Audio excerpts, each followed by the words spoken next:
Gonna be another D forward station split. Down here with the defensemen, we're going to be working on just some puck retrievals. So the coach is going to dump a puck into the corner. That's how the drill's pretty much always going to start. And you can dump it in the corner or closer to behind the net to kind of give them some variation. But, putting it somewhere where they got to go retrieve it. And then a defenseman's going to come out, pick this puck up, and is just going to do a series of different things, whatever you task them with. So, for example, the first one can be, there's no pressure, they're changing, so we want to get up the ice as quickly as possible. We get our toes pointed north, and we pass this puck out to this defenseman. You can do a bunch of different sequences, like I said. You can do ones where we cut back, like we look like we're going behind the net. We cut back, and we go back up to the breakout pass. We can do ones where we add another defenseman. We go D to D. We do reverses. Like I said, you could do ones where we work on footwork or we work on little jab steps. So many different things we could do. But what I'm more concerned about is like good habits. So making sure we're sprinting back for pucks. We didn't do that in our first couple of games so far. We were really lazy getting back to pucks.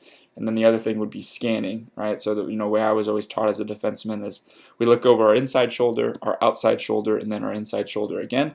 And so creating that habit of inside, outside, inside, scanning while we're sprinting back for pucks, so that way we know what's behind us. And then making that pass out to the defenseman. After these defensemen get it on the point, they're just going to walk across and they're going to shoot. And we're really emphasizing with them sprinting blue lines. We didn't do this in our first two games, even though we've been talking about it at practice quite a bit. Our D, we're getting pucks on the blue line and just standing there. So really emphasize that with them. We're sprinting across the blue line. We're trying to get a shot. And then you guys can just work a rotation. After you shoot, you go in front of the net and be the screener. After you break it out, you go up to the top and be the shooter. And then after you screen, you just come to the back of the line. In the middle here, these are our forward stations. This is going to be one down in this end. This will be one station here in the middle, but it'll have two parts here in the middle.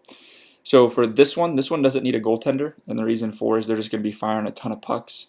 These are those little passers that we have in the locker, and all they're going to be doing is working on one-timing pucks. So they're just going to pass one of the pucks off of the passer to themselves and quickly one time. And it doesn't matter if they're on their strong side or their one-timer side. So let's pretend this is a righty and this is a righty. On their one-timer side, I don't want them taking huge wind-ups. Their stick shouldn't come off the ice. It should just be quick snaps off of their one-timer side.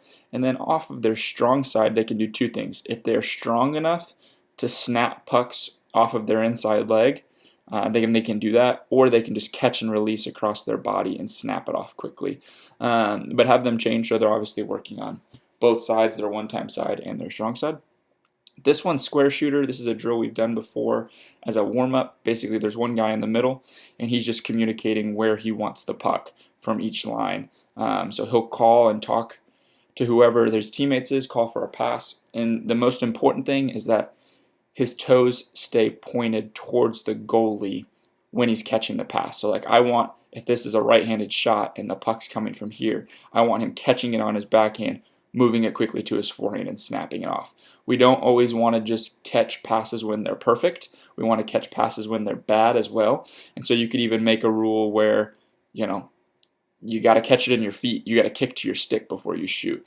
But we really want to emphasize that not every pass is going to be perfect. And when we're in a slot scoring area, we want to try to get it off as quickly as possible.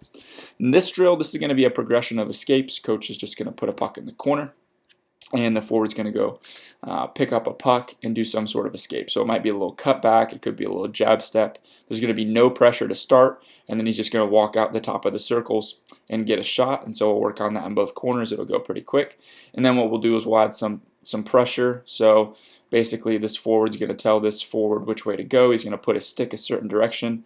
This guy needs to be scanning, feeling the pressure, and you might need to hook towards the net and do a little goal line jam play, or the pressure might come inside, so you need to come up top and get a shot. And then after that, we'll probably do some more like live pressure, where it's like a true one-on-one. And if this guy wins the puck, the guy defending, then he can go ahead and score. So we'll work some progressions in there. It's really just about like, what do we do when we pick pucks up out of the corner? How do we protect it? How do we use our footwork to create time and space? And then once we've created time and space, then obviously how do we create offense? And within this drill, I don't think we'll have time with it, but eventually you can progress where you can add a third player, and this guy tries to, shake this one-on-one and then find a guy in the slot for a pass. So a lot of stuff we can do with this drill. We're just trying to, like I said, emphasize good habits on all areas of the ice.